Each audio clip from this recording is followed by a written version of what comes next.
Hello students, how are you. तो आज हम गीतान का पार्ट नंबर 1 उसका भाग नंबर 2 आपके सामने लेके आए हैं। तो पहले आपने पढ़ा था कि किस तरह से पाठ में जो लता मंगेशकर है उनके बारे में बताया गया है कि वो प्रसिद्ध गायक दीनानाथ मंगेशकर की पुत्री हैं। तो किस तरह से चित्रपट संगीत में उनका एक अलग ही स्थान है, उस सब का वर्णन आपने पढ़ा। और थोड़ा थोड़ा जो अंतर है वो देखने में आया चित्रपट संगीत और शास्त्रीय संगीत में।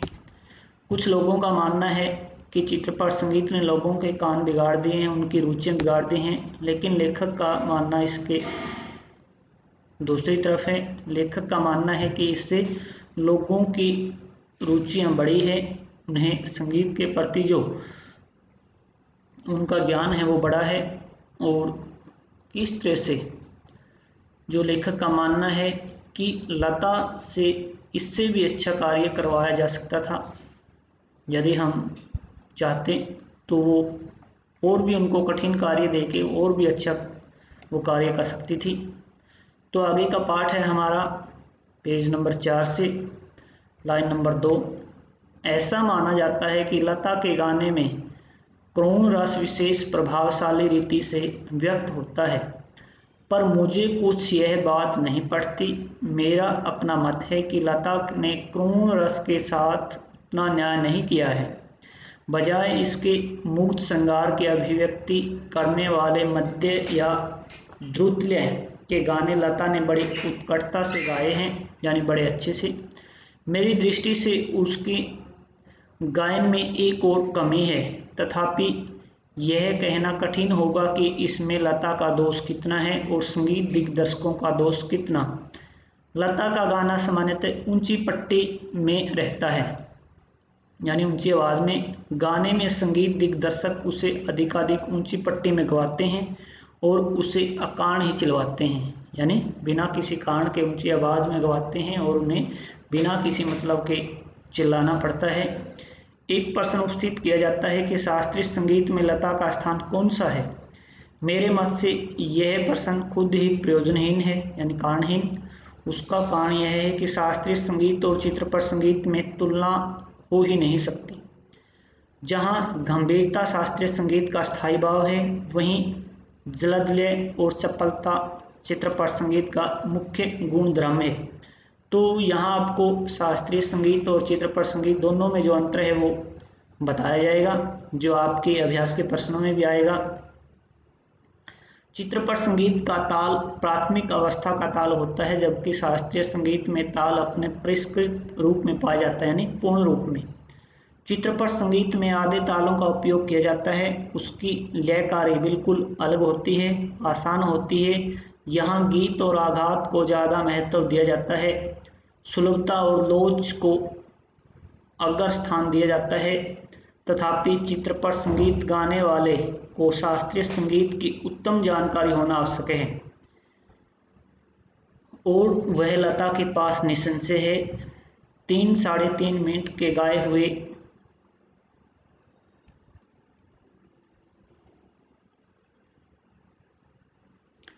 चित्रपट के किसी गाने का और एकाध खानदानी शास्त्रीय गायक की 3-3.5 घंटे की महफिल, इन दोनों का कलात्मक और आनंदात्मक मूल्य एक ही है। यानी लेखक बताना चाहता है कि चित्रपट संगीत का कोई 3 मिनट का गाना और शास्त्रीय जो गायक है उसके द्वारा 3-3.5 घंटे की जमाई हुई महफिल, उन सब का आनंद का जो मूल्यांकन है वो एक समान है। ऐसा मैं मानता हूँ। किसी उत्तम लेखक का कोई विस्तृत लेख जीवन के रहस्य का विशद रूप में वर्णन करता है, तो वहीं रहस्य छोटे से सुभाषित का या नन्ही सी कहावत में सुंदरता और परिपूर्णता से प्रकट हुआ भी दृष्टिगोचर होता है। उसी प्रकार 3 घंटों की रंगदार महफिल का सारा रस लता की 3 मिनट की ध्वनि मुद्रिका में आस्वादित किया जा सकता है। उसका एक एक गाना एक संपूर्ण कलाकृति होता है। स्वर लय शब्दार्थ का वहाँ त्रिवेणी संगम रहता है, संगम यानी मेल। तो लेखक बताना चाहता है कि लता गागर में सागर भरने का कार्य करती है। जैसे शास्त्रीय गायक के द्वारा 3 घंटे की महफिल सजाने का जो आनंद उतना ही मिलता है जितना जो चित्रपट संगीत के 3 मिनट के गाने में। तो यानी लेखक है वो चित्रपट संगीत को गागर में सागर कहना चाहता है।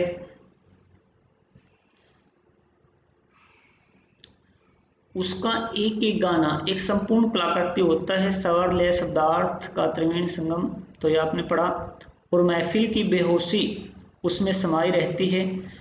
वैसे देखा जाए तो शास्त्रीय संगीत क्या और चित्रपट संगीत क्या, अंत में रसिक को आनंद देने की सामर्थ्य किस गाने में कितना है, इस पर उसका महत्व ठहरना उचित है। यानी कि शास्त्रीय संगीत हो चाहे चित्रपट संगीत हो, कि उसको सुन करके जो श्रोता हैं वो कितना आनंद महसूस करते हैं, कि उसी पर उसकी जो सफलता निर्भर करती है। मैं तो कहूँगा कि शास्त्रीय संगीत भी रंजक न हो तो चित्र बिल्कुल ही नीरस ठहरेगा, अनाकर्षक प्रतीत होगा और उसमें कुछ कमी सी प्रतीत होगी। गाने में जो गानपन प्राप्त होता है वह केवल शास्त्रीय बैठक के पक्केपन की वजह से, ताल सुर के निर्दोष ज्ञान के कारण नहीं। गाने की सारी मिठास, सारी ताकत उसकी रंजकता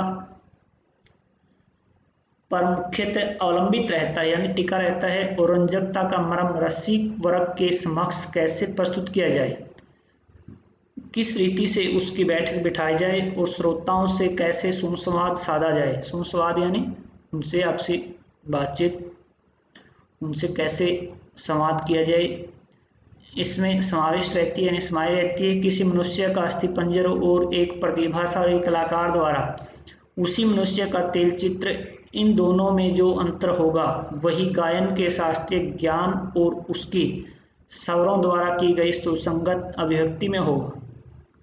संगीत के क्षेत्र में लता का स्थान अव्वल दर्जे के खानदानी गायक के समान ही मानना पड़ेगा। क्या लता 3 घंटों की महफिल जमा सकती है? ऐसा संशय व्यक्त करने वालों से मुझे भी एक प्रश्न पूछना है। क्या कोई पहली श्रेणी का गायक 3 मिनट की अवधि में चित्रपट का कोई गाना उसकी इतनी कुशलता और प्रस्तोत्कटता से गा सकेगा? नहीं, यही उस प्रश्न का उत्तर उन्हें देना पड़ेगा। खानदानी गवैयों का ऐसा भी दावा है कि चित्रपट संगीत के कारण लोगों की अभिरुचि बिगड़ गई है, यानी अब उनकी जो रुचियां हैं वो बिगड़ गई हैं। चित्रपट संगीत ने लोगों के कान बिगाड़ दिए, ऐसा आरोप लगाया जाता है, पर मैं समझता हूं कि चित्रपट संगीत ने लोगों के कान खराब नहीं किए हैं, उल्टे सुधार दिए हैं। ये विचार पहले ही व्यक्त किए हैं और उनकी पुनरुक्ति नहीं करूँगा, यानी उनको दोबारा से नहीं दोहराऊंगा। सच बात तो यह है कि हमारे शास्त्रीय गायक बड़ी आत्मतुष्टि वृत्ति के हैं, यानी आत्मसंतुष्ट की उनकी आदत होती है। संगीत के क्षेत्र में उन्होंने अपनी हुकुमशाही स्थापित कर रखी है, यानी बादशाहत। शास्त्र शुद्धता के कर्मकांड को उन्होंने आवश्यकता से अधिक महत्व दे रखा है। मगर चित्रपट संगीत द्वारा लोगों की अभिजातीय संगीत से जान पहचान होने लगी है।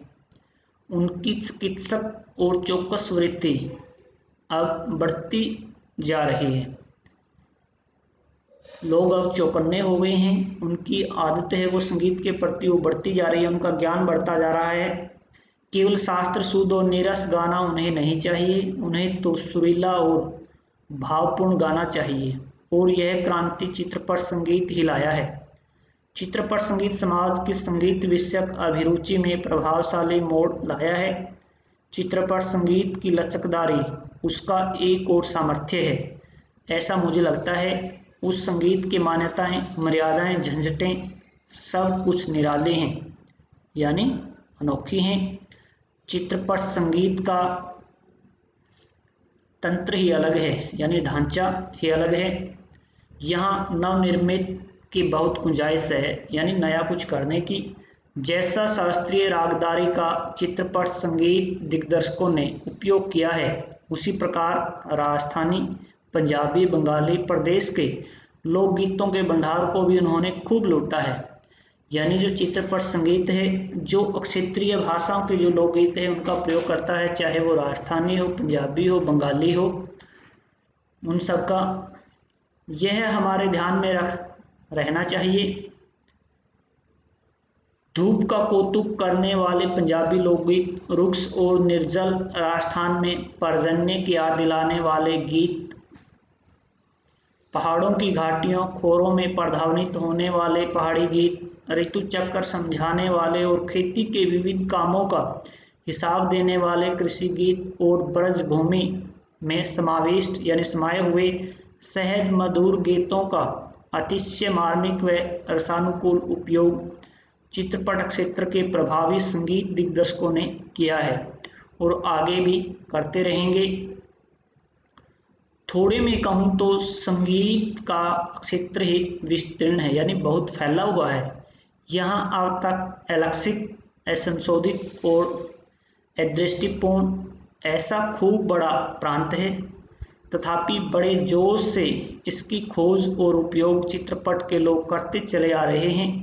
फलस्वरूप चित्रपट संगीत दिनों दिन अधिकाधिक विकसित होता जा रहा है कि जो पहले तो चित्रपट संगीत आधारित रहता था क्षेत्रीय बोलियों के गीतों पर, जो स्थानीय गीत होते थे जैसे पंजाबी के हैं, बंगाली, राजस्थानी, हरियाणवी आदि, लेकिन अब इसका क्षेत्र है वो बढ़ता जा रहा है, फैलता जा रहा है और इसमें नए नए जो प्रयोग हैं वो होते चले आ रहे हैं और यह दिनों दिन अत्यधिक विकसित होता जा रहा है।